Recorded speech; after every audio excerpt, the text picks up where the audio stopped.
focus groups have been really good that we've managed to do together, because we've done branding focus groups, we've done focus groups, but when we do them both together, that's been interesting. We're working on a spirits project recently, as you know, and you had done the amazing first round of concepts that it was no doubt it was great work and so on, and people really liked it, but they went through the focus group assessing the brand and the concept development, and then they tasted the product at the end, and they thought about the brand and the concept very differently, and we realized that there was a bit of a disconnect there. They were both great brand concept, great products, but we were trying to get into the minds of quite a niche demographic, really, which none of us are, because it was for a very specific consumer.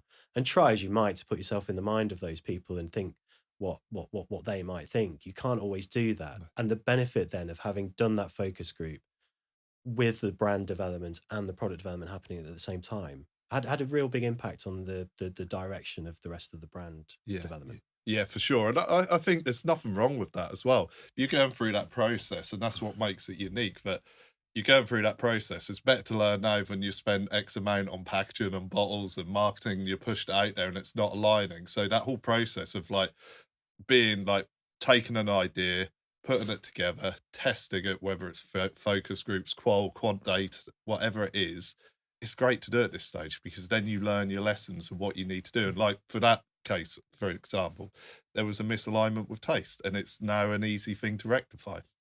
I think also with that, there's a certain element of, because sometimes you might not necessarily be the user of the product, the insight of the actual user comes up and it creates entirely new ideas just through conversation having with them.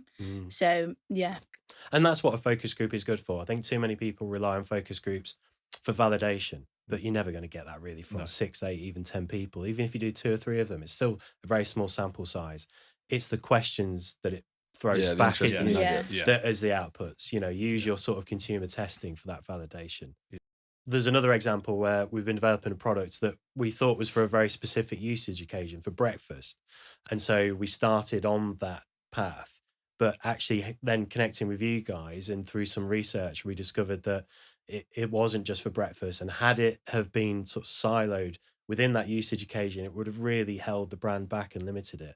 Maybe tell us a little bit about that, how that unfolded. Yeah, and I think that was a great example of listening to what insight you're gathering from this focus group. So once the people in the group actually saw the product, they had a different opinion of what they would use it for. So they were like, it's not just a breakfast product, which I was expecting when they heard some of the ingredients, but it's actually a snack product. It's something they might use for a dessert. It might be something they use later at night to help get little one off to sleep.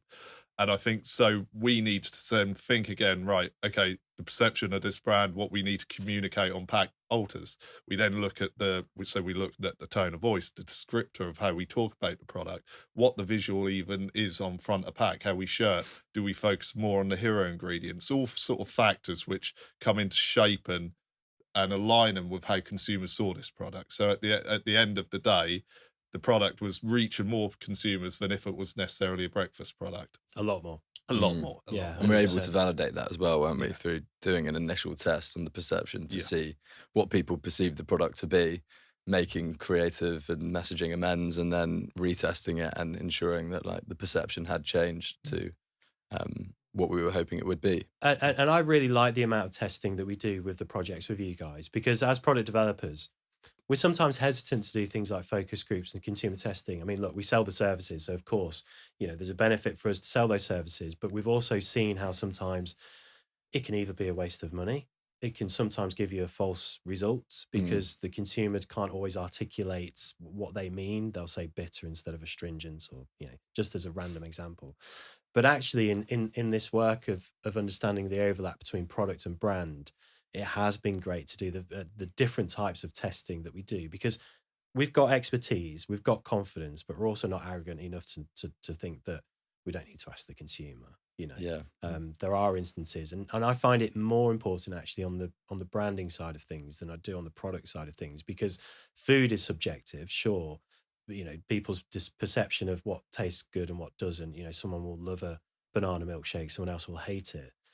But with branding, you have almost even more subjectivity, because you can kind of align on food most people will like this sweetness level, or they'll like this heat level, or they'll like the texture to be like this. But on branding, it could be black and white minimalist, where someone else thinks neon colours and wacky, and an infinite number of sort of combinations in between that. Yeah. So I think that's why testing on this does work quite well, because there's just, it's the possibilities are sort of endless in a way. Yeah, exactly. And I think it's not about asking which direction we should go in creatively. Ultimately, we know what insight we're building on, we know who we're building for, what market, whatever, and then we will take the creative direction. But what we can do is validate that we're creating the right perception that we want to. So we can ask people, what do you think of this in simplest form? And we should get the perception back that we're looking to create. I mean, I suppose the danger of, and we love insight and all of the testing, we use it all the time, but the danger of kind of over engineering things with that is that, I can't remember what the saying is, but like in the 1930s, whatever, if you had asked them, a customer, what they want when they had a horse and cart, they would have said, 2 horse and cart rather than car. So like you can halt innovation in a way from just 100%. Listening to customer steering, but you can validate that you're kind of creating a perception that you're looking to create.